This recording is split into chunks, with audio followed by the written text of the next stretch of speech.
To get rid of those pesky ads, request stories, listen to unlisted and bonus episodes, and to chat with the gang, support us by clicking the description link. Jen, introduce your friend. Oh, hi, everyone. And stop playing with your phone. We're not doing that today. We're not doing a live stream, right? You're not looking No, at we live are, stream? but we're not shopping on eBay, and we're not getting on TikTok. She's don't watch on the TikTok. live chat. I'm on the live chat. I don't watch TikTok. How am I supposed to enjoy a TikTok if there's no sound? Oh, Both of y'all are on your phones. I'm taking the headphones live on. stream Not on my phone. phone. Okay, hi, everyone. Jesus Christ. This is my friend Jacqueline from college. She's in town from Connecticut. And this weekend she's joining us on our live streams. Yeah, thank you for having me. I am so glad that you're here. I'm glad. I'm only speaking for myself. I'm pretty sure they're glad too. Jacqueline, tell us about yourself. And I think everyone's wondering this same thing, but can we call you J-Dog? I think that's pretty cool. That would be a first. Yeah, I like J-Dog. I don't That think would be a first. Yeah. I've had a lot of nicknames, but that's a first. Yeah. I'll take it. Tell us about yourself. So, J-Dog. yes, I'm from Connecticut, born and raised, lived there my whole life. I am a physician assistant, and I work in electrophysiology, so it's arrhythmias and pacemakers and defibrillators and all that cool stuff. So, Oh, pretty fun. awesome. Yeah. Jen, what does she work in? She does medical stuff. And what? Electro what? Physiology. Was that right? Yeah, you're right. Right. Tested him. Right. Why are you testing me, bro? What's up, everyone? This is the Talk Murder Me podcast. I'm going to go ahead and jump through the formalities here if you guys don't mind. Go for it. I know we're running a little behind. Welcome to the Talk Murder Me podcast. My name is John. I'm sitting here with Jen and Nicole and our special guest, J-Dog. We have a lovely, lovely story today. If you like this story, you can stay around for the next story that we're doing after this. That will be for our Supremos, a live stream just for you guys. You can find that at patreon.com/talkmurder to support us, and we really appreciate it. We're trying to hit 100, and I think we're like at 93 or 94. We're really close. So we would really appreciate that. But if you want to hit that episode, if not, don't worry. I know times are tough. Those episodes will be out next week, probably Tuesday and Thursday, depending on how many episodes we got that we can do today. I have like 3 planned, but we may only do 2. So, and if you like this, check out our sister podcast, Among the Dirt and Trees, Brianna, Colorado. She's doing a fantastic job, and I love producing her podcast, and she's killing it. So we also do trivia on the live chat. If you haven't subscribed, be sure you subscribe right now so you can partake in trivia. I got all kinds of really cool true crime rare prizes that you definitely want to get. Oh, we got new Patreon members. Let me shout them out, and then we will do a surprise shot that none of us are looking forward to. I kind of am curious. I don't say that I'm not looking forward to it. I'm going to say I'm not looking forward to it. I'm also bi-curious. I meant curious. Wait, sorry. That was stupid. I learned something new every day about you. So our newest members are Tim, Chris, Harrison, and Frisk. That's the name that we're going. Tim, Harrison, and Frisk. No, who's the other one? You screwed me up with that last one. Frisk. All right, what? Tim, Eric. Harrison. Jesus Christ. Harrison. How many times do I need to repeat That myself? last one like threw me off. So Tim, Eric, Harrison, and Frisk. Frisk. That's the name we're going with. All right. So what up? Frisk. If you have an easier one, like I'm just going to call you Frisk. We're just going to go with that. Frisky. Can I see how that's spelled? No, it's exactly what you think it is. Frisk. I think she's trying to compete with Tram. Yeah, with cool names. Maybe it's just like an anagram. Mabes. Like maybe Chris is the name? So Tim, Eric, Harrison, and Frisk. Thank you guys so much. I just think of Miss Frizzle. Oh, there you go. That's all I'm thinking about. Yeah. Like Magic School Bus. the name. Right? Not that I'm thinking about Miss Frizzle, but like. Oh, yeah, I'm thinking about her. Sexually. I meant. No. All right. Let's get into it. I think that's like the type of kink though, like cartoon characters. I think like some people. Didn't we talk about? We talked about that in one of our episodes. Like I remember the Danny Phantom person, like the cartoon, like the girl. Yeah, we did talk about that. What's that killer's name, Jen? The Danny Phantom person. I don't remember his name, but he was the guy that went to the grocery store. What's the grocery store? Which one was it, Jen? I can't tell you, John. Save that for a trivia question, okay? Yeah, right. Yeah, that's a good trivia That question. is a good trivia question. Yeah, but the cartoon character's name was Trixie, wasn't it? I don't remember. I don't know. Shit. Surprise shots. We don't know what they are because they're a surprise. Lauren, Thank are you taking it with us? I know you said you may, and I feel like that is only fair. And Lauren said something like, "What's up with you and Vegemite? Hating Vegemite, bro." She called me bro. Bro. So I've never had Vegemite, and let me tell you, I took one whiff, and there's a reason why. Is this like an actual shot that people take? And it's like I'm floating at the not bottom. taking this crap. Don't You be are. a pussy. We did Everclear. We can No, do this is yeast.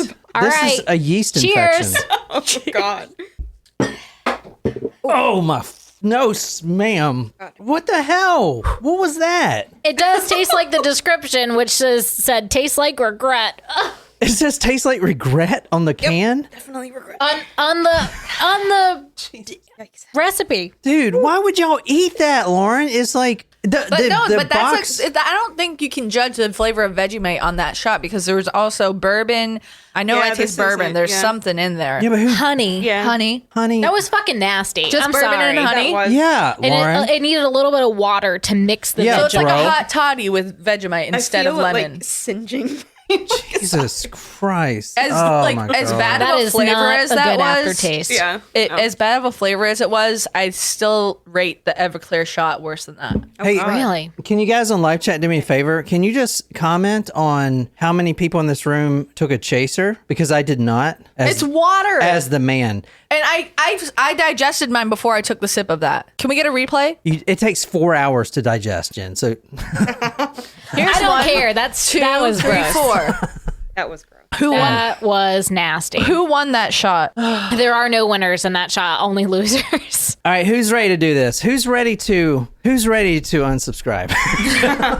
Shram, this is your story, and I don't know. I don't want to say it was nice. I'm not gonna say anything. Let's just do it.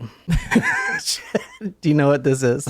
No. I do know. Okay. I do know what this is. Well, tell me where we're going tonight. Very appropriate that it was Lauren's time for a shot because I know we're going to Australia Ah. today. Australia. You know where that's at, Jen? Or should I pull up the And the that map? was pure coincidence that it was timed for Lauren's, by the Wait. way. That was great. Wait, this is Lauren in Australia, Lauren is originally from Australia, but she's living. she in lives in Great the Britain. UK. Oh, okay. the other day, and let me just preface this. I love all you guys that pay us money, but the other day, a lot of you guys decided to team up with me, and my back was on the wall. So just remember that. And how did you respond? Did you fight, flight, or freeze? This is my response. And I'm not going to say my opinions on anything. I'm going to try to be completely unbiased. Okay. But I am the only podcaster that has this opinion. I can promise you that. I believe it. And All what right. is your opinion? Well, let's talk about the story. All right, so this is where we're going to tonight, the Balencea apartment building. It's a nice apartment. And Lauren, you need to tell me, is this a nice neighborhood in Australia? It looks nice. But we're actually going on the 12th floor, so 1, 2, 3, 4, 5, 6, 7, 8, 9, 10, 11, 12. Wow. Whoa. That's a fancy building. I think there's 27, or either 27 or 23. It's 27 floors on this building right here. St Kilda Road, room number 1201, December 2nd, 2010. There's a resident that goes down to the front office. Couldn't find out who it was. Probably the killer. But I think it was someone on the first floor, which will make sense here in a minute. A resident that lives there goes to the front office and knocks on the door of the maintenance room and says, quote, "There are crumbs in the lift. Someone's left a real mess." The staff member of this apartment, Miss Beetle, Betul, Olzup, she goes and checks the room. Now, this is 7 p.m. at night. Crumbs in the elevator? Like, that's your biggest complaint? Go on. Well, obviously it's a nice apartment building. Yeah, but I This mean, is like, you saw the It's a Porsche luxury outside. apartment. You shouldn't expect that. That Porsche outside, he's like, whatever, Like, come on. ticket it, tow it. I don't care. I got like 7 of these. Miss Beetle alls up, goes, and she checks inside the trash compactor room, which is at the bottom floor, because obviously it's backed up. Because the garbage chute, it is basically just a door. There's no crumbs there. The crumbs are coming up because it's backed up and the machine is down. It stopped working. It found something that it overloaded the machine, which we'll talk about. So those were the crumbs. So oh. I'm going to show you the the exact makeup of this garbage disposal. It's very important, Jacqueline. Very important. All right. All right. But there were 5 wheelie bins in that room. And I'm going to tell you how all this garbage stuff works. I learned a lot about garbage. Or excuse me, rubbish. What the fuck? We're in Australia, so, you know. Now, You're full of rubbish. one of the 5 I forgot about that word. One of the 5 wheelie bins was tipped over on the conveyor belt. Now, normally these garbage wheelie bins, here's how they work. They'll get full, and then once it's full, there's a sensor that goes off, and then it'll rotate around a carousel, which is relatively close to it. It's a small carousel. It's not huge. The bin will rotate around, and a new bin will be filled up. And this is because in an apartment with 27 floors, you got a lot of trash. That stuff, that garbage compactor gets filled up all day long. And they have to compact it, obviously, because there's so much trash. It can't be something with the garbage disposal, because this garbage, the whole system, the chute, the garbage disposal, the compactor, had just gone through a major service. Last week, they came in here. This apartment was constructed in 2008. That's when it was commissioned. So it's 2010 on December, Jen. 2nd in 2010. December 2nd. So there are maintenance people there, plus the garbage disposal is only 2 years old, so there's routine maintenance to make sure it's going to have that longevity. Anyway, I mean, what's the issue now, right? I mean, why is this thing already messing up? Right. Inside this garbage disposal room, the staff member, Miss Beadle, thinks she sees a what lying there? That is what everyone sees. You want us to answer? A body? Well, a mannequin. There's this weird psychology that we see in true crime where if you come across a body, and I don't know, maybe someone can attest to this. I see it in all these cases. Someone comes across a body, even if it's out in the woods and it's got blood all over it or in a trash can or whatever, a lot of people just automatically think that it's a mannequin. And the reason that is, and I'm not a psychologist, is because it's so horrific. The mind is saying, okay, it can't be that. It's a mannequin, obviously. You know what I'm saying? Right. It can't be something. It can't be human. Yeah, it can't be human because that doesn't fit with my reality type of thing. That makes sense. So she looks closer. Now, the book that we're reading talks about how she goes in there and the staff member, she kind of knows it's not a mannequin. And obviously it's a body. And she only sees it through her peripheral vision because she's so distressed about it that she's trying to make sure that it is what it is, but not looking at it. She's looking this way and trying because she's so distressed. Right. It talks a lot about that. But on the second look, when she actually put her eyes on it, this is what she saw. It was a bleeding, mangled mess, which looked like the body of a young, dark-haired woman lying motionless on her back. She takes that one look and then she confirms it in her mind. Okay, this is a woman. I think it's a woman. It's a bloody mess. This woman went through a trash compactor.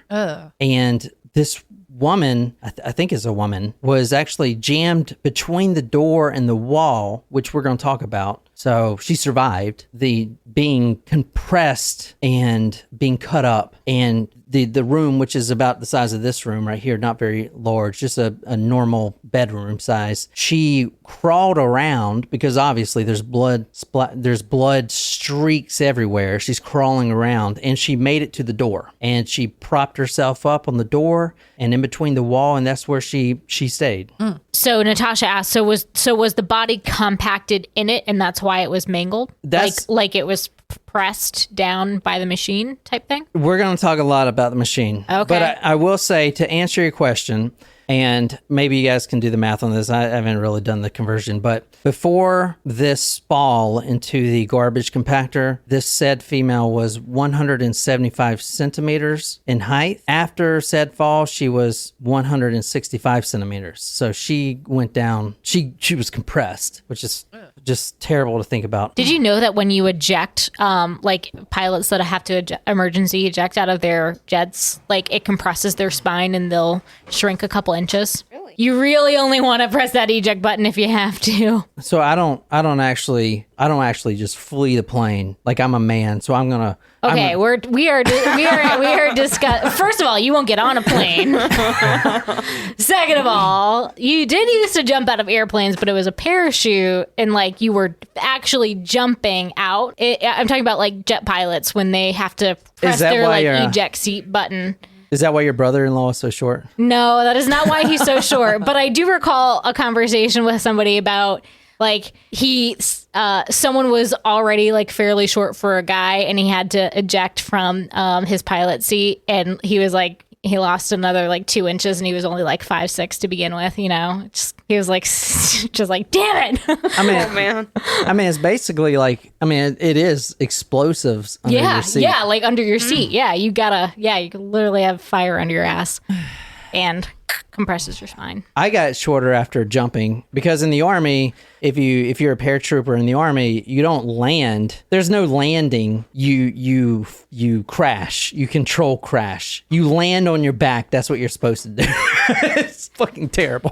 And that is why you have such severe back problems. There you have it. I remember, so one time when we were going through like a lot of stuff for John's disabilities post-Army, we were at a doctor's office, and they were like testing, you know, like the reflexes, like, you know how your knee's supposed to like bump up. Mm-hmm. And so she was like testing his toes, and she was like, do you feel that? And he was like, I'm supposed to feel something. Like she like you don't have feeling in like one of your entire legs, like 3 of your toes. And then all of a sudden I just kicked her shit out of her.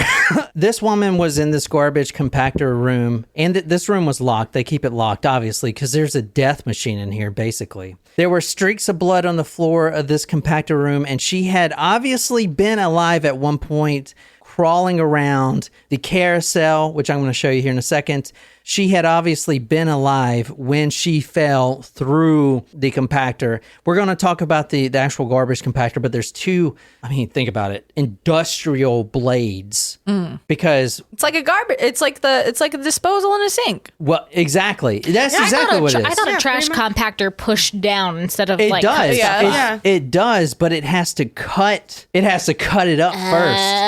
It cuts it up and then it compresses it. I didn't know that. I thought it just compressed. Yeah, that's what I thought. It cuts it all. It cuts it at least twice, like a garbage disposal, and then it compresses. Okay. So she went through both of those machines. I did not know that. Both the 2 blades that cut, and then the compressor. I kind of wish I didn't have a garbage disposal, because I'm afraid of like, not that I would ever stick my hand in a running garbage disposal, but like I'm afraid of something happening and my hand getting caught in there. Like I am worried. Like a ghost? It does. It makes me very nervous. Yeah. Like it makes me very nervous. I have to be sure that it's off before I even if I stick something in there, like I always try to, like if I have to get something out of there, I always try to use a tool so that I don't have to stick my hand in there. I have a great grandfather that lost like 3 fingers from a snowblower, getting hand in a snowblower. Oh yeah. It freaks me out thinking about that sort of thing. I almost lost this finger, Jen.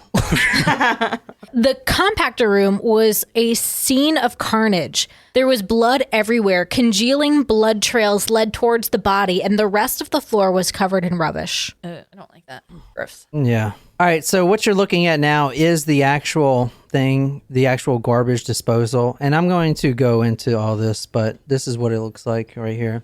So this is a Waste Tech. This is the compactor, what you're looking at right now. Okay. So as you see this, do you see the carousel here? It's not, I mean, it rotates around this cylinder. Uh-huh. And once the trash is full, a new bin rotates around using this carousel. So this is the carousel. Right. You see what I'm saying? So there's 1 bin here, 1 bin here, then there's 3 more. One of the bins, which I believe was this one, because this one is not in its location, was dismantled from the conveyor belt completely. It was on the floor. Intentionally? You tell me. This is a crazy case, a really crazy case. And I know you guys have heard it before, a lot of you guys, but we're going to try to get through it and try to put some new light on some things. But anyway, I'm going to go over a brief overview of the case right quick, and then we'll get started like in depth. So tonight we're discussing the case of Phoebe Handsjuk. You guys know who this is. Mm-hmm. So this is Phoebe right here and her boyfriend at the time. The boyfriend is the one everyone is most curious about. His name is Anthony. However, he likes to be called Ant. This is the book we're reading right now. Into the Darkness, The Mysterious Death of Phoebe Handsjuk by Robin Bowles. And that's what Nicole's going to be reading. Phoebe,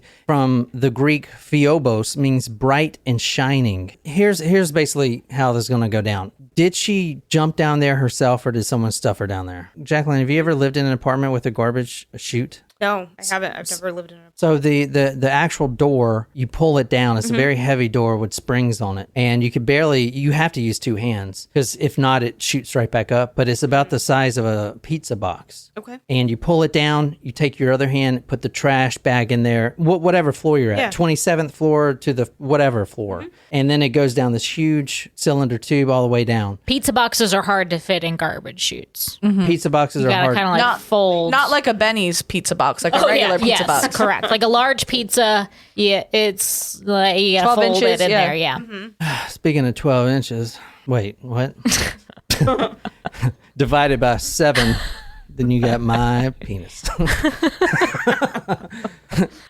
Phoebe's mother, Natalie, remembers her daughter. She was a wild child and enjoyed rich fantasy world of her own imagination. She was physically active as a young girl and loved natural spaces, wild places, and especially the ocean. Phoebe had an almost insatiable appetite for socializing. She was popular at school and loved her friends. The question is, did she put herself down there? Why would you put yourself down there anyway? I mean, that's so stupid. Like, why would someone just throw themselves down a garbage compactor? That doesn't even make any damn sense. I mean, that is a horrible way to go, though. You know, horrible way to go.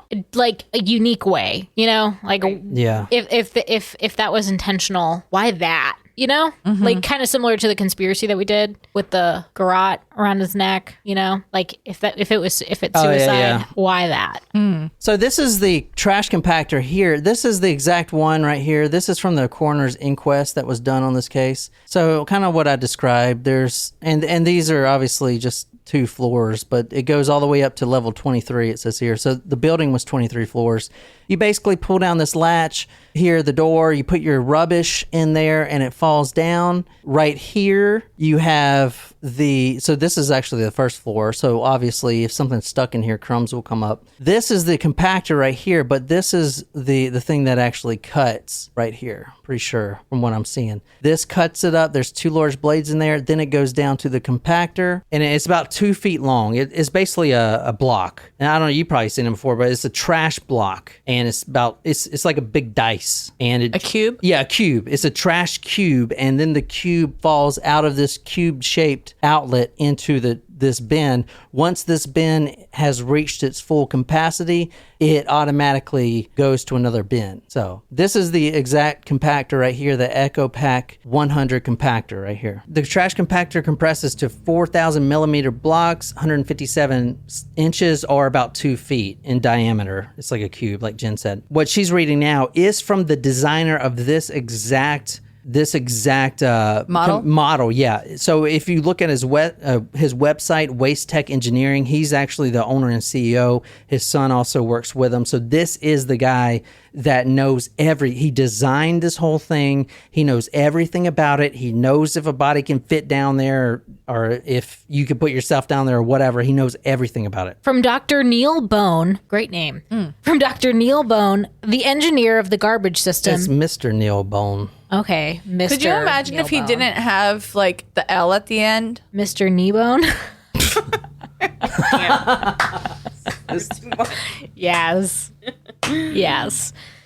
The engineer of the garbage system, an object or person passing through the compactor would activate a light sensor, which in turn would operate the compactor blade. The compactor blade is designed to compress the rubbish bags with substantial force, the hydraulic cylinder exerting a force of 3.3 tons in order to form a plug ready for release into a static wheelie bin on a rotation device. That sounds like super complex. I can't follow exactly what that is, but it sounds like a lot of force. He also said that there is A blade.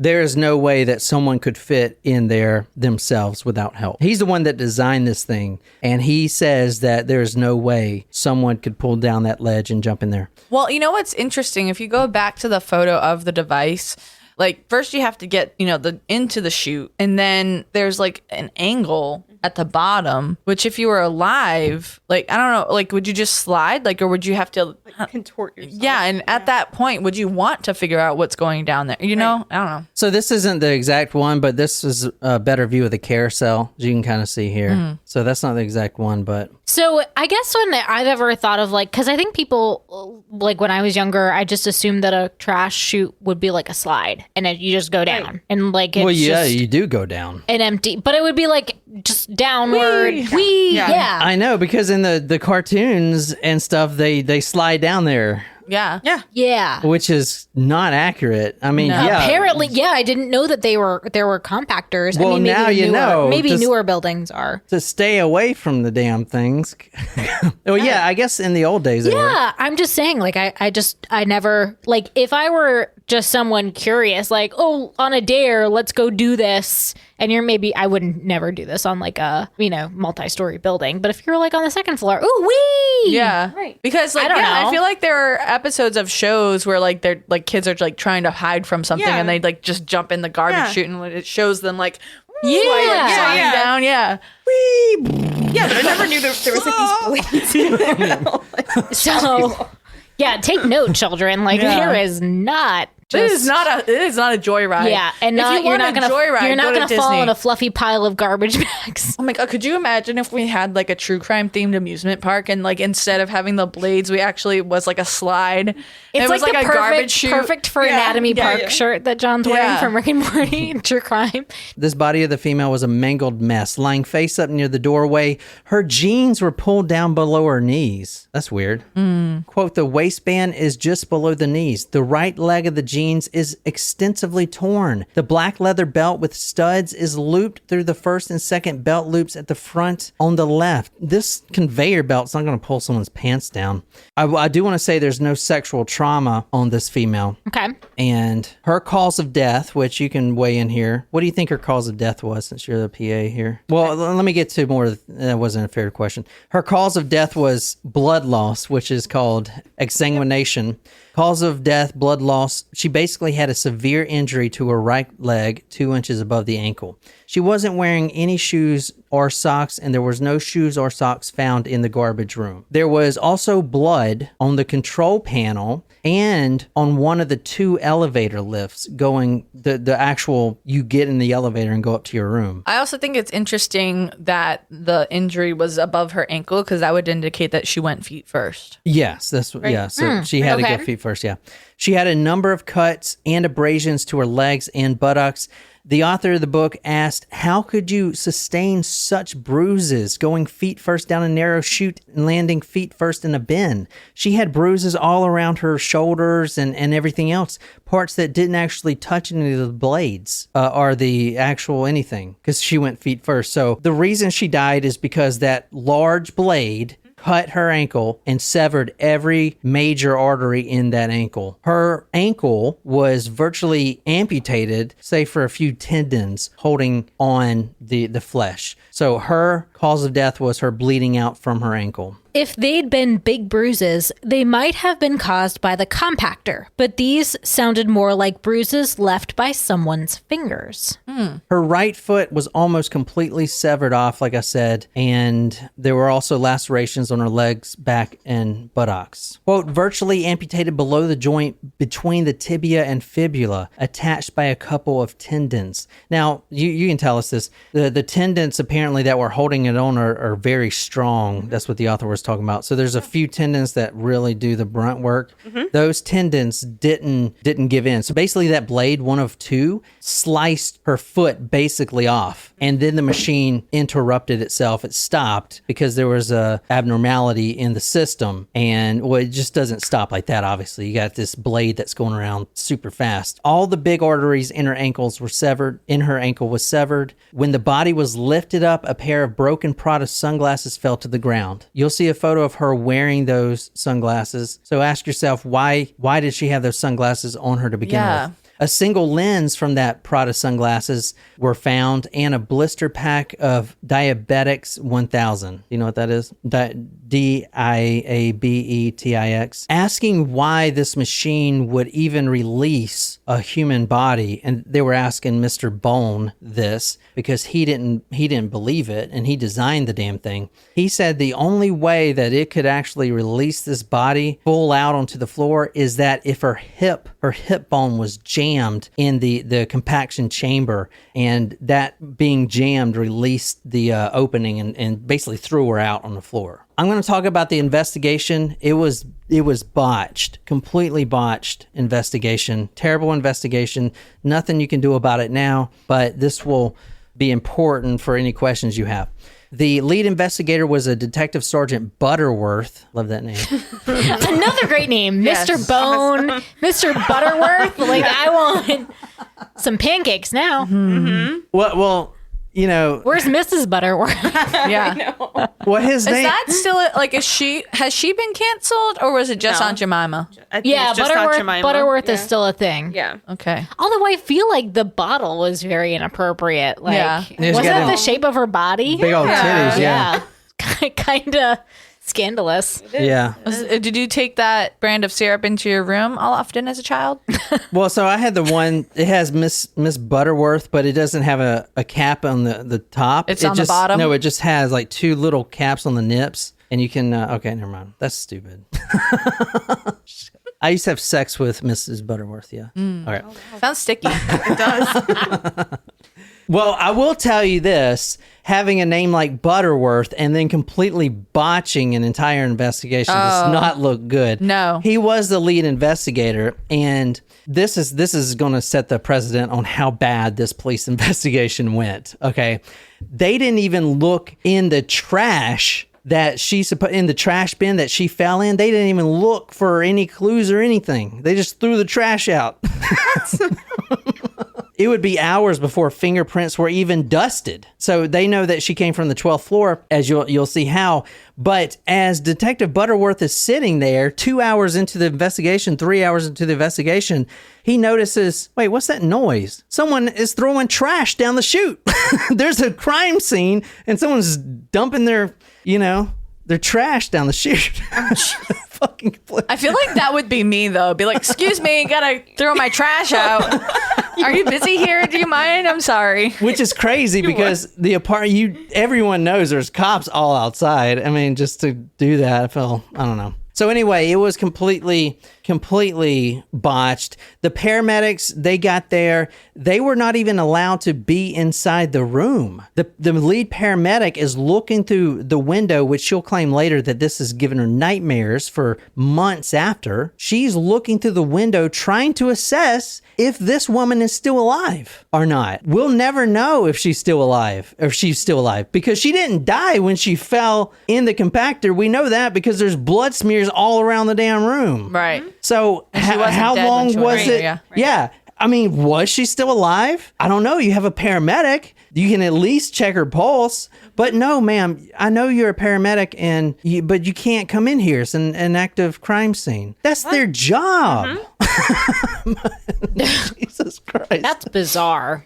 Like, isn't it standard procedure that if there is a body, like, you need to be able to, because Jack was an EMT before she was a PA. Like, isn't it standard procedure that you have to, like, ensure that the decedent is dead? Oh, yeah. Yeah, you go into crime scenes all the time, and the officers will kind of direct you where to go. Like, just don't stop here, don't stop there, and yeah, and you have to like pronounce people dead. And So What was that like the first time you had to do that? pretty surreal. Yeah. Yeah, yeah, it's pretty creepy, kind of weird. So what if you got to a crime scene and the lead detective's like, no, you can't go in there, but you don't know if she's still alive or not? Yeah, That would give you. That would be concerning. I mean, the lead paramedic was haunted by this. Oh, yeah, of course. And there's a large part of the coroner's inquest where we cannot actually answer if she was still alive or not. Yes, she may be completely unresponsive and unconscious, but as they're doing the crime scene, she's laying there. She could literally have been alive. Right. We do not know. And we could have had this mystery solved. Exactly. Can you imagine? Yeah. Like, isn't that kind of crazy? Yeah. We would not be talking, no one would be talking about this case if she was still alive. Yeah. And said, what happened?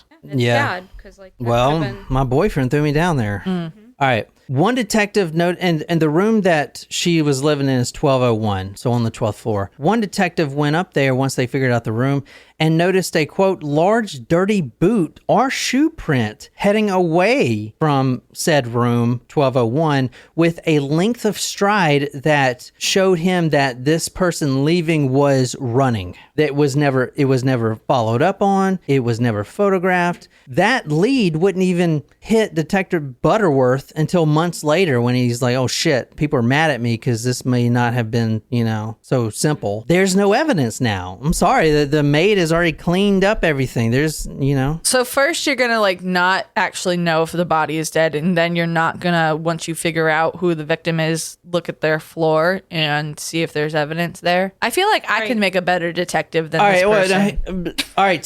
That's saying a lot. I can't say to give this guy credit, but the sentiment when he arrived, which is about an hour and a half after the body was found, the sentiment there was, okay, this was a suicide. So he went into the mindset, he's obviously probably should lose his job, but he went into the mindset of, okay, this is a suicide. So we don't need to dust for fingerprints. Why? It's not a murder. You know what I'm saying? I don't know. It's weird. One resident said the previous Monday, she saw a woman in her mid-20s with spiky black hair, which is Phoebe, because she had her hair spiky like that. She was crying at the bottom of the car park, and there was a man with her making her cry. Well, like, was he yelling at her? Or what? All she said was it seemed like this man who was with her was trying to avoid being seen. So he would kind of turn his head, trying not to... Well, no one wants to be seen making someone cry unless you're an absolute monster. Yeah. The paramedic that arrived, who police wouldn't let into the crime scene, saw cuts on her right thigh and hip. Her right foot was in an unnatural position, which means her ankle was fractured. This is her other ankle, not the severed one.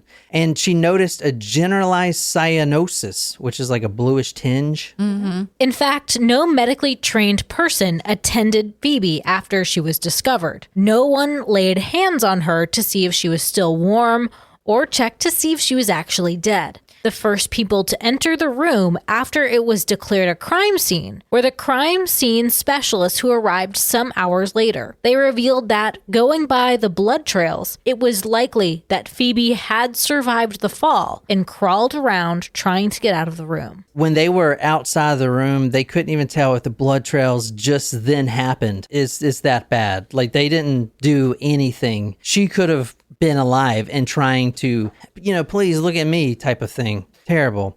I feel like this is concerning. I know this was 12 years ago, but at the same time, you expect the people that are first responders to kind of be experts in what they're doing and not just someone that's like, ooh, maybe we should look at this. The first responders were experts. They weren't let into the crime scene. No, talk about the paramedics. I'm talking about the police detectives? Officers and detectives that, if you're looking for something, especially if there is possibility of a crime to take place, you want to make sure you're looking at all of the details and not just moping around. Yeah. I mean, I don't want to go too hard on the police, but I do got to say that they sucked it up. I mean, because that's the reason no one knows what happened. But it's all right because there's CCTV. So there was a camera pointing towards the garbage disposal. It showed the garbage disposal. So that's fine. Let's just get that. And it actually showed inside the garbage room. So not only can we tell who put her down the chute, we can see if she was alive when she fell out of the chute. So let's just go get that. End of story, right? Well, the general manager there at the hotel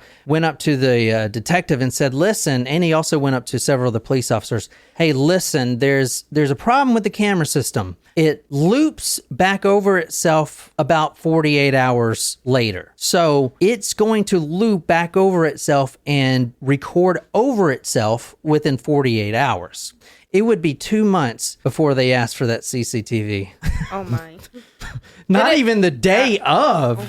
Whoa. They didn't even ask, can I see what happened? Right. Not even morbid curiosity to see someone get, I would be curious. I'd be like, how the hell does somebody get in there? Yeah. Right.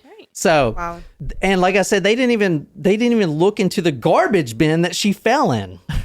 The CCTV would have showed the corridor of the refuse room, the actual, where on the 12th floor where you dump it, and in the actual garbage room. So the CCTV did actually bring up one image of Phoebe. The only CCTV system that was working accurately was of the front door. And we do see Phoebe walking out that day. This is her right here. And strangely, oddly, and her dog's name is Yoshi. But you see, she's not wearing any shoes. I'm pretty sure. I mean, I can't really tell, but she is wearing sunglasses. This is her. You see, this is at 11:44. This is going out the front door. You see entry? This is the only camera that didn't loop over itself. Oddly, and it never happens, especially not twice, but there were 2 fire alarms that went off that day. 2 fire alarms. And this has never happened before. One of them went off at 11:30 a.m., which she evacuated with everyone else on the 23 floors. Everyone had to evacuate. And the next one off at 6:05 p.m., which we do not have her on camera because she didn't evacuate. At that point. All right. So where are you at now as far as, I'll show you the killer here in a second. Well, I'm just wondering how you would keep track of who evacuated and who didn't and who was home and who wasn't if you're talking about a 23-floor apartment building. Like when we have fire drills at work, you have a roster that you have to take attendance from and see who's here, who's not. But whoever is taking the attendance knows who is not there for that time period. But how would you keep track of something like that with a 23-floor apartment building where you have adults who are at work, who aren't at work, who have other activities to do and not, how would you keep track of something like that? So, yeah, good question. They do have key fobs that register on every place you go. Even if you go to the gym on the first floor, there's a restaurant on the first floor. Every time you swipe the card, however, during a fire alarm... There's a restaurant? Oh my God. Yeah. That would be so awesome to have a restaurant on the floor that you live. Oh, God. You would still every night I'd be like, can you just deliver this to the front door, please? You would still DoorDash if they didn't deliver.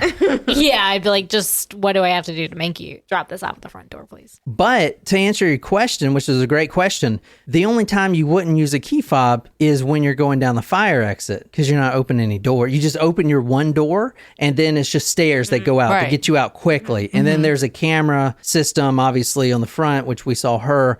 But you could literally, you could be unregistered, going from a fire alarm type of thing. Because usually the apartment is really secure. You got to scan.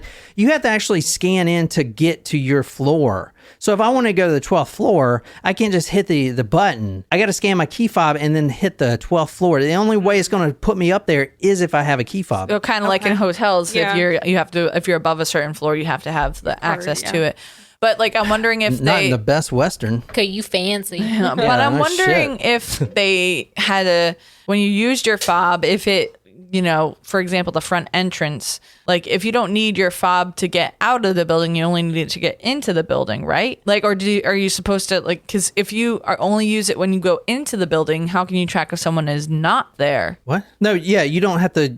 You don't have to use it coming out unless you're getting into the carport or like the gym. If you go to the gym or the restaurant, you have to sign in. But just, if you're on the... Right. So it would only see if you're coming into the building, but not if you left. Right. Yeah. So- All right, let's talk about the Which is normal though. Like if I'm at work, you have to scan in, not out. Right. But like, how can you track? You can only track if someone came in and not out. So if they were out but didn't come back in, or if they if someone leaves, how do you know if they left? We'll get to the key card system. Obviously, that's a huge thing. So we'll get to that. But anyway, let's talk about the killer. The boyfriend, Anthony Ant. This is him right here with his hand on His eyebrows are suspicious. They are. with his hand on his property here.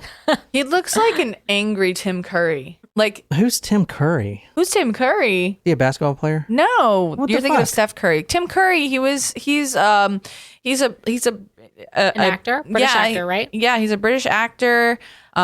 He was in Rocky Horror. He was Nigel Thornberry. He was in he was in a lot of things. He was in Charlie's Angels. He was in a lot of things. He actually he was a singer too. I don't believe you. All right.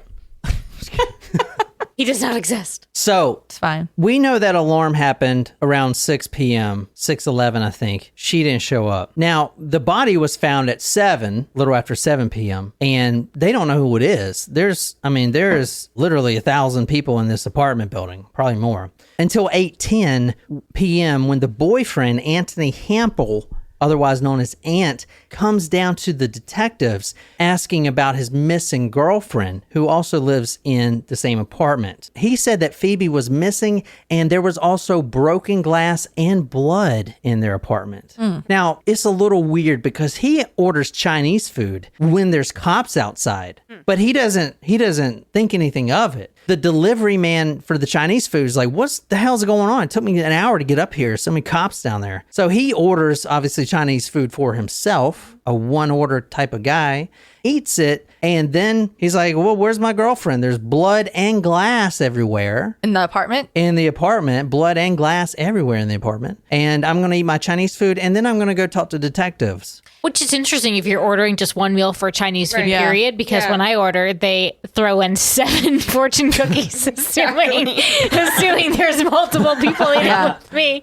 And I just like Chinese food and a variety of things. I love Chinese food. And it's always a problem because I always order too much. But in my head, I'm like, oh, it's not going to be. Little of this, little of that. I'll get like 3 appetizers, an entree, and maybe That's right. something else. Yeah. That's right. So he only ordered just for himself. Like, didn't even pretend. Right. Or like he's not a, platter kind of guy. I'm more of a cat kind of guy, Let's talk about Ant and his reaction. He says, my girlfriend Phoebe is missing. And once he figures out that that's her, the detective's like, listen, your girlfriend is most likely her and she's deceased. He falls on the ground and he starts screaming, quote, why? She's dead. Oh, You don't know that, Shouldn't he not be terribly surprised if there's blood and glass in his own apartment? Detective Justin O'Brien also recorded the impressions of the boyfriend as no tears, no mucus, and no red eyes, but he was screaming on the floor. He was inconsolable. He was, why? Shit, I got that thing. How long is this going to take? All right, so let's talk about how they met. In 2009, they met. She was 23 and he was, do you want me to show you a picture again? Guess the age? Because there is a little age difference. 36. Yeah, pretty close. He was almost 40. All right. I think he was 38. So she's 26. He's almost 40. He's an event manager. So he does music events and he's a big shot. In fact, the author talks about how when she first introduces him, about how he pulls up in his Range Rover. Now Phoebe is basically broke. She works part-time at serving at a bar, and she does another job, which we're going to talk about here in a second. But the boyfriend is rich and she is not, and they live together. So he worked in the music promotion and event planning. He was very successful. His friends were not only celebrities, but they were also rich and interesting. All right. He grew up in the prestigious Wellesley College and the Victorian College of Arts. He went to both of those. His father is a very prestigious judge in Australia, very well known in Australia. And his stepmother, which we'll get to, is Felicity Hampel, is one of Australia's leading human rights lawyers and the past president of Liberty Victoria. So Prominent family. Very prominent family. Oh my God. Very prominent family. All right. So this couple is already kind of mismatched because Phoebe's family, they're not poor, but they're middle class, and he is very upper class, and his family is very upper class. The author talks about how when Phoebe moved into the apartment, there were, quote, strange strings attached with the setup. Basically, she was talking about how he forced her to pay rent. I believe it was $150 a week or something like that. Now, Aunt found her a job at Savvy, which is an ad agency that he was a part of, working 3 days a week. And over about 8 months or so, that relationship started to fracture and things got real bad real quick. All right. As far as Ant's whereabouts that day, his friend Christo Van Ingman, who also lived in the building, he was the alibi. He says that him and Ant had been at a meeting in the city from 3 p.m. to 4:30 p.m. At that point, Ant drives Christo back to Balencea, and then Ant goes back to his office with another coworker. So Christo is now in the building. Now, the key cards are real iffy with this point because there are times when they don't register in the swipe thing. So where are you guys at right now? We talked about the chute. What do you think? Do you think a body could fit in the chute? A lot of people think that it's impossible to actually put yourself in a chute. Well, Go ahead. No, you go. You know, she had the bruises on her shoulders, so clearly force that somebody forced her. I was thinking, like, it is hard you can't get a pizza box directly into it without folding it. So, like a large pizza. Mm-hmm. So, a body can definitely fit. That's for sure. A lot of force. Yeah. I'm trying to like think. The only time I lived in an apartment complex that had a chute was my freshman and sophomore year of college. I'm just wondering, did he have, like, did they find any prescriptions, or like was there any evidence in the toxicology report that would suggest that she had some sort of drug that would have, like, maybe like a roofie or something, that she maybe not was conscious when she was put into or when she entered the chute? Because like the blood splatter was showing that, you know, she was alive when she went through the machine because of the blood patterns. Then like one would maybe think that if you can't get in there by yourself and you were forced into it, like, doesn't necessarily mean that she was putting up a fight. It just means that she was, you know, they couldn't get her in there. So, or could the bruises have been from other abuse? Right. I think that's another, like, was he just physically abusive to her? Mm-hmm. Yeah, that's a good point. Channel 9 actually did a reconstruction of the trash chute, and they actually had two. So this is the trash chute right here. Show you. So you see it's kind of small to get into. You pull that thing down. It's about 2.5 feet off the ground. How far does it open? Are we going to see? What he does, or what this channel does, is they do a reconstruction of the whole thing. They basically create the whole thing from scratch, and then they see if a body can fit in there or not. So she has a very hard time getting in there by herself. Is she the same size? Yeah, she's the same size, and the only way that she'll actually fit in there all the way down is with her hands above her head like that. But just getting in there was it was near impossible. This right here is a video of two of Phoebe's friends who are the same size, and this was right after it happened. They tried to reenact it, and they have safety harnesses on, but you'll see how hard it is to get into the chute here. So this is the actual chute. Okay. From the same apartment building. Same apartment, same floor. This is two of her good friends. They're like, no, there's no way someone can put themselves in there. So they have safety harnesses on. So to get in there, you have to, it's almost impossible to get in there. You have to push up against something, the wall or like that. It's very hard to get in there. Both of them tried it. The only way they could do it is sit backwards on the chute for a little bit and then kind of shimmy their way in there. And how long did it take them to get in there? Because you would think that if it took more than 2 minutes, you would have had someone. Would that be caught on camera or something? Yeah. Not only caught on camera, but like a passerby saying like, "What the fuck are you doing?" Like, exactly. you know. Yeah. Also, I wanted to ask if she had any if you could remind me of what time maybe she went into the chute, because did she have any problems with like sleepwalking or anything? Well, hold on. So this is the reconstruction of it. You see how hard it is right here to get in here. It can be done, but it's a lot easier to put someone in there unconscious, someone drugged. Let me see. Yeah. Okay. You know. Yeah. Wow. Okay. Yeah, but Shreya made a good point of the door could have caused bruising.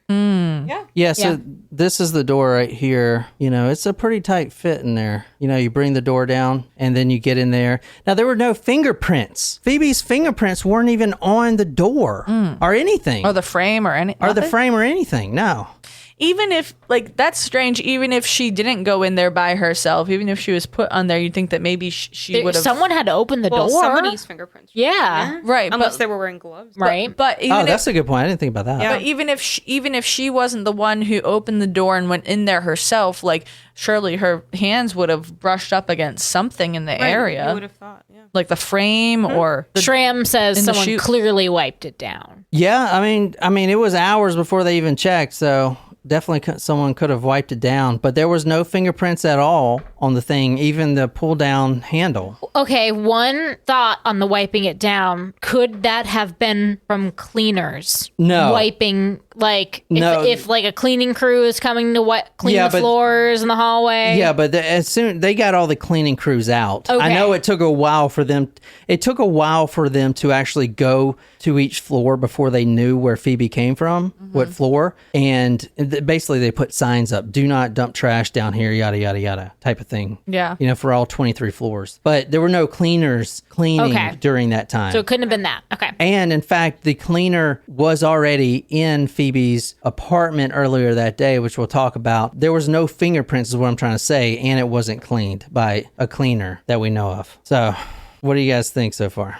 I mean, I'm not convinced of her going in there by herself. No, with this somebody Yeah. pushed her into it. Well, I will say that there was, and we're going to get into this, there were some other things weird about the boyfriend. Okay, number one, he had control of Phoebe's iPhone, her cell phone, and then when it came time for him to turn it over to police, there was no SIM card in it. Everything was erased. And then Phoebe's brothers, she has two younger brothers, they went into her email. They finally got into her email, and there was no email. It was all erased, completely erased. The only one to have access to that would be her boyfriend, Anthony. So things are not looking good for him. Nope. What do you think? Nope. So where's everyone in this room at now? I mean, at this So point, suicide, accident, murder. well, I Murder. feel like accident is a hard one. Yeah. Like either it was in It can't- like I don't she think was that trying can to be get an down the accident. chute or not, or someone put her down there or not. All right, we're going to change things up a little bit. This is going to be the end of this part, but before I end this part, and it's going to be two parts, and if you're not a supporter, those will be out next week. Don't worry about it, but if you're a member, then you can stay on with us after I finish this up. But I want to take us 1 year forward, and I want to take us to Baltimore. I know it's completely different from Australia, and I want to talk about something else, and I'm going to tie this all together. But right now, I want to talk about this girl right here. Can you describe her? Young, maybe early 20s, Caucasian with brunette, like brown hair. All right, so you're asking, why am I talking about her? This is Elizabeth Howes. I think that's how you spell her name. Hauze, Howes. This is 2011. This is the Park Charles luxury apartment complexes we're going to now. Now, this is in Baltimore. This is a completely different incident that we're going to talk about, but it does tie together. So this is the... Oh, it's kind of a similar shaped apartment Yeah. building. Oh, yeah, you're right. Where in Baltimore is this? Oh, yeah, you're from... You've been in Baltimore. She went to school there. It's Yeah. next to Omar's place. Where's so this is Park Charles Street. I don't know where your school. So Nicole went to Loyola. Loyola. Loyola. Which was one of Shrim's trivia questions. Oh, nice. About what my mascot was. The Greyhound. Well, here's the John Hopkins Hospital. So Yeah. where's University of Maryland? No, we were very close to Johns Hopkins University. Like So walking Nicole, distance. do you know where this apartment complex is? Yeah, North Charles Street was where half of our campus was. Okay, all right. So it's But Park Charles, like that looks more like it's like in the heart of. That looks closer to like the Johns Hopkins area. oh, they got a restaurant there, the Peanut Shop. Ooh. Do you think they have boiled peanuts there? Well, down here we call them boiled peanuts. So, all right, there is a reason why I'm bringing this girl up. I know it has nothing to do with Phoebe's case, but if you want to read this headline for us, Niqueeze. Body of recent Loyola University graduate found in trash chute. Wow. So Nicole went to Loyola University. Loyola. Nicole went to Crayola University. Broken crayon, still color. That's true. Okay. All right, so this is 1 year later. I know this is a different case, but it does tie all together. We're talking about an honor student who just recently graduated from the University of Loyola University. Loyola University. Loyola. Loyola University. Loyola. It's like Toyota, but instead of the T's, yeah. it's L's. There you go. Okay. All right. So this 23-year-old grew up in a nice family near Valley Forge. She graduated with honors degree in education. She met a man that night. Now, she was just in town. So she's from Philadelphia. This 23-year-old from a very nice family near Valley Forge goes to school in Baltimore. She goes back there just to visit some friends in Baltimore. The weekend that she was there, she meets a man. Wait, when was the weekend? What do you mean? So there's like an annual event in which postgrads go back. It's called the Bull and Oyster Roast. And it's like for seniors plus alums. October 18th, 2011. Can't remember if it was a spring or fall event. But We're having our 10-year reunion here in Charleston. All right, listen, guys. She met a man that night, and they went back to his apartment room. And this was, I believe, on the 17th floor or something like that. And all of a sudden, she disappears. The man was cleared of all wrongdoing, and she ended up at the bottom of the trash chute in the exact situation that Phoebe Handsjuk ended up at the bottom of the trash chute. She was dead. One resident says, quote, "I'm a little sketched out by it." Another, "I don't believe this. I think she was killed." All right. Police spokesman Anthony, oh, that's weird. Yeah, weird. Guglielmini says, quote, "There are no evidence on the body that's consistent with foul play." Another resident says, "I'm going to move out." Now, this is from a friend of hers on a Reddit page right here. She is trying to get to the bottom of this. I've been struggling with this post. I can provide information if interested, but first I'll start with Emily specifically. On October 15, 2011, she went home from the bar with a guy she had met that night. The next day unfolded as one of the worst in my life, as we couldn't find her and eventually heard the news about a body being found in a dumpster. Emily had gone down the trash chute in the Park Charles apartment and was discovered the next day. She was 23 years old in the exact same situation that Phoebe went down. I feel She's like not suicidal. What does that do for you? Anything? just makes me more suspicious of what happened in Australia. All right. We're actually going to, around the same time as Phoebe, another case, separate incident, same apartment building, exact same apartment building. What? Can you read this? For second time, body found at bottom of trash chute. Within the same year, well, one was 2010, and then Emily's was 2011. Another, I don't think we talked Wait. about this the first time we covered. Wait, the this same case. body. Is this in Philadelphia or in Australia? I'm so confused. Baltimore. I meant Baltimore. Forget about Phoebe for a second. Okay, This is in other Baltimore. cases. This is other cases here in America that have the exact same situations. It went down the exact same way. They all fell in the trash chute or were put down there. These two on the left, you got Emily, who we just talked about, Right. the honors graduate. On the right, we have a Harsh Kumar, who was a senior IT leader at Johns Hopkins University. His sister, an anesthesiologist, grows up, has a father who's also in medicine, very loving family, not suicidal as what the cops say that, he may have been, had a great job, had a future lined up. All of a sudden, he's in the trash. Not even a year later, Emily is in the trash in the same apartment building. Park Charles, the same one, in the same trash compactor. Same one. How? 2010, Harsh Kumar, 30 years old, fell down the exact same trash chute. Massive injuries, fractured skull, broken neck and ribs, 16 stories, large tears and blood stains, fingernails dirty and bloody. The medical examiner says this death is undetermined. So He's not a suicide. It's not a murder. I don't know. It's undetermined. Well, did he? But he had injuries to his neck. Like maybe he. Well, that could have been the blade. Yeah, but I mean, if he went down head first, maybe something like he accidentally dropped something was in there. To get it? Yeah. Yeah, but the fingernails being dirty, like the thought there was sort of bite or pushing back. Well, there was blood under the fingernails.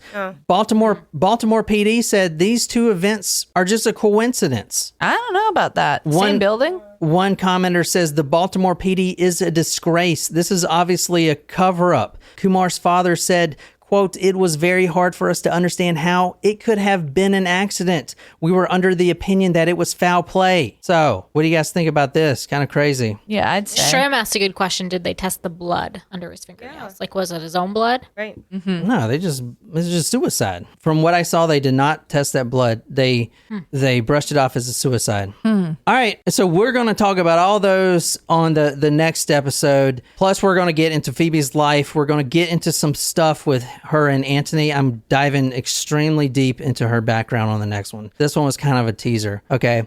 Oh, but wait, hold on one second. What's this? Nicole, can you read this? Revealed New York socialite who was found dead at the bottom of a trash chute in her $6,500 per month apartment was having an affair with married WebMD CEO before her 2018 death, whose name was also on her lease. A New York What a headline. a New York socialite. This is her right here. Where's she end up? The trash. Trash chute. In the trash. Trash. In In the a- trash, man. In the $6,500 a month apartment, she ends up down the dirty trash. Obviously, Anthony from the Phoebe case is not killing all these people, but there is a killer. There is a killer. And It's Oscar the Grouch.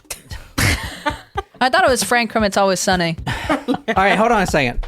So we're going to wrap this up, but Anthony didn't kill all of these girls. He may have killed Phoebe, which we're going to determine on the next episode. However, we're also going to go over up to 9 incidences where I have found so far there have been deaths via trash chute. Now, they all have one thing in common. There's one killer. I'm actually going to show you a video that I got of someone being caught in the act and a body goes down a trash chute. This Like, was not a reenactment. not a reenactment. This Oh, is damn.